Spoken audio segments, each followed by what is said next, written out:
ஹரி ஓம் சத் சத். நல்லது, மங்களகரமானது. அருள்மிகு லட்சுமி நாராயண பெருமாள் திருக்கோயில் இன்றைய புனிதமான வேளையிலே சுவாமிக்கு படைக்கப்பட்ட இந்த மகா பிரசாதமானது எல்லாவித புண்ணியங்களையும் நிறைந்தது என்று வேதம் கூறுகின்றது. பகுத்துண்டு பள்ளியூர் ஓம்புதல் நூலோர் தொகுத்தவற்றுள் எல்லாம் தலை என்று தெய்வப்புலவர் தமிழ் மறை திருக்குறள் கூறுகின்றது என்றால், எல்லாவற்றிலும் சிறந்தது இந்த அன்னதானம்தான் என்று கூறுகின்றார்.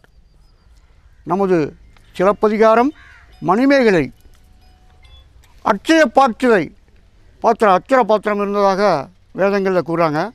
காய சண்டிகைக்கெல்லாம் ரொம்ப பசி எடுக்குது, அது அல்ல குறையாதது. அது அமுத சுரபி, அது அந்த காலத்தில் இருந்துருக்குது. சாப்பாடு யார் கேட்டாலும் கொடுத்துக்கிட்டே இருக்கும். அதெல்லாம் அன்றைக்கி நீதி இருந்தது, தர்மம் இருந்தது, மக்கள் கபட சூது இருந்தாமல் இருந்தனர். ஆகவே அவர் கேட்டபடி கிடைத்தது, பசியே கிடையாது என்று சிலப்பதிகாரத்திலையும் மணிமேகலையிலும் கூறுகின்றார்கள்.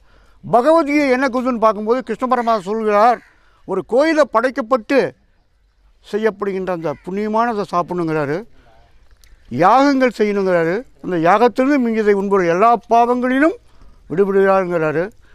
எவன் ஒருவன் தனக்காக மட்டுமே உணவை சாப்பிடுகின்றானோ அவன் உணவை சாப்பிட்றதில்ல, பாவத்தை சாப்பிட்றாங்கிறார். அதனால தான் நம்ம முடிஞ்ச வரைக்கும் ஒரு காக்காய்க்கோ குருவிக்கோ ஒரு நாய்களுக்கோ எல்லா யானைகளுக்கும் கொடுக்கணுங்கிறார். கிருஷ்ணன் நல்லா சொல்கிறார், எவன் ஒருவன் தனக்காக மட்டுமே உணவை சாப்பிடுகின்றானோ அவன் பாவத்தையே சாப்பிடுகின்றார். அந்த அன்னதானம் எவ்வளோ சிறப்புங்கிறத பார்க்கலாம். உலகம் முழுவதும் அன்னதானம். இன்றைக்கி போரில் நடந்து உணவுக்காக அழைகிறாங்க. அதெல்லாம் என்ன காரணம்னா, பல பேர் செய்த பாவங்கள். நமக்கு உணவும் உடுக்க உடையும் இருக்க இருப்பும் அழைவார்கள் கிருஷ்ணர். நாம் ஏன் சோறு நம்மளுக்கு கிடைக்கிற நேரத்துக்கு தண்ணி கிடைக்கணும், நம்ம செய்த பாவங்கள்.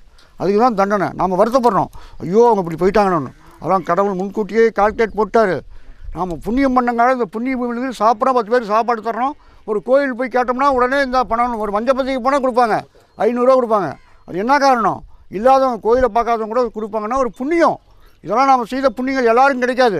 அந்த இந்தியில் கடவுள் உதிக்கணும். இத்தனை பேர் இந்த கோயிலுக்கு இங்கே வந்திருக்கிறீங்கன்னா, நீங்களாம் எவ்வளோ வேலை இருந்து வந்திருக்கீங்கன்னா அந்த புண்ணியம் அது எல்லாருக்கும் கிடைக்காது. அந்த மாதிரி பாக்கியங்கள்லாம் கிடைக்கக்கூடியது இந்த அறம், தர்மம், நீதி. நம்மளுக்கெல்லாம் ஆடிச்சுண்டு, மேலே போனால் ஆடிச்சுண்டு. நம்ம செய்த பாவ புண்ணியத்தை கடவுள் கூட்டுவார். அதெல்லாம் இந்த மாதிரி சாப்பாடு யானைகளுக்கோ ஒரு மாட்டுக்கோ ஒரு காக்காய்க்கோ பொறுப்பாருங்க. கடவுளுக்காக நீங்கள்லாம் நல்லா இருங்க, உங்களை கடவுள் கைவிட மாட்டார். நீங்களாம் இந்த கோயிலை கட்டுறதுக்கு என்னால் ஆனதை செய்யுங்க, கடவுள் விட மாட்டார். இதெல்லாம் நம்ம செய்த பாக்கியங்கள், புண்ணியங்கள். ஹரி ஓம் தத் தத். ஓம் நமோ பகவதே, ஓம் நமோ பகவதே. பகுனாம் ஜென்மனாம் வந்தே ஞானவான் மாம் இப்பிரபத்தியதே வாசுதேவ சர்வமிதிசா மகாத்மா சுதுலபா. இந்த திருக்கோயில் மிக சிறப்பாக திகழ்ந்து மகா கும்பாபிஷேகம் நடைபெற்று இந்த ஊர் மக்களை மட்டுமின்றி உலக மக்களையுமே காப்பாற்றக்கூடிய இந்த லட்சுமி நாராயணனாக திகழப் போகின்றார். இப்பேற்பட்ட இந்த புண்ணியத்தை நாம் செய்வதற்கான பாக்கியம் பெற்றோம். ஹரி ஓம் தத் தத். நல்லது, மங்களகரமானது.